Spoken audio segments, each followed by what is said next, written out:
ప్రేక్షకులకి అందరికీ స్వాగతం. చెట్లు మనకు చేసే మేలు అనేక రకాలు, కానీ వాటిని మనం గుర్తించలేక మనం వాటిని దూరం చేసుకుంటున్నాము. చిన్న చిన్న కారణాల చేత చెట్లను పెంచడానికి టైం కేటాయించలేకపోవటము, చెట్లు మనకు అడ్డమవుతున్నాయని చెప్పి వాటిని నరికేయటం వల్ల మనం అనేక ఇబ్బందులకు గురవుతున్నాము.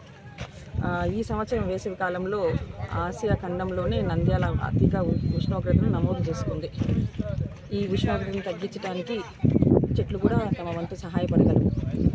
ఈసారి ఎండాకాలంలో అంత వేడి ఉండకుండా ఉండాలంటే మనందరము తలా ఒకరు మన వీధిలో కానీ, మన ఇంట్లో కానీ, మన చుట్టుపక్కల చెట్లు నాటి వాటిని రక్షించడానికి ప్రయత్నం చేద్దాము.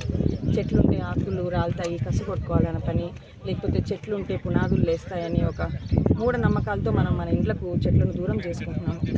చెట్లు ముఖ్యంగా వేప చెట్టు, కానిగ చెట్లు లాంటివి గాలిలో ఉన్నటువంటి అనేక క్రిములను నివారించి మన ఊపిరితిత్తు సమస్యలు రాకుండా, అలర్జీలకు, గాలి వల్ల వచ్చే అలర్జీలకు మనకు దూరం చేయడానికి సహాయం చేస్తాయి.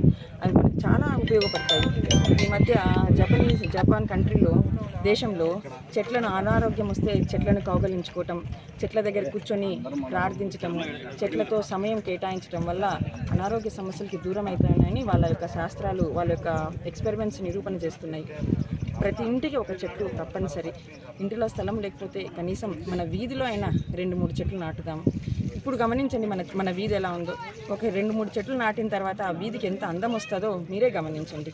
చెట్టు ఎదిగే కొద్దీ పచ్చదనం పెరుగుతాయి, పక్షులు వస్తాయి, నీడనొస్తుంది, ఆహ్లాదంగా తయారవుతుంది. కాబట్టి శ్రమ అనుకోకుండా ఈ వర్షాకాలంలో మనందరం కూడా మన వంతుగా ఈ భూగ్రహం కోసం, పర్యావరణ కోసం, మన పిల్లల భవిష్యత్తు కోసం చెట్లు నాటి వాటిని పరిరక్షిద్దాం. అందరూ ఈ వన మహోత్సవంలో తమ వంతు సహాయాన్ని చేస్తారని చెప్పి ముగిస్తున్నాను.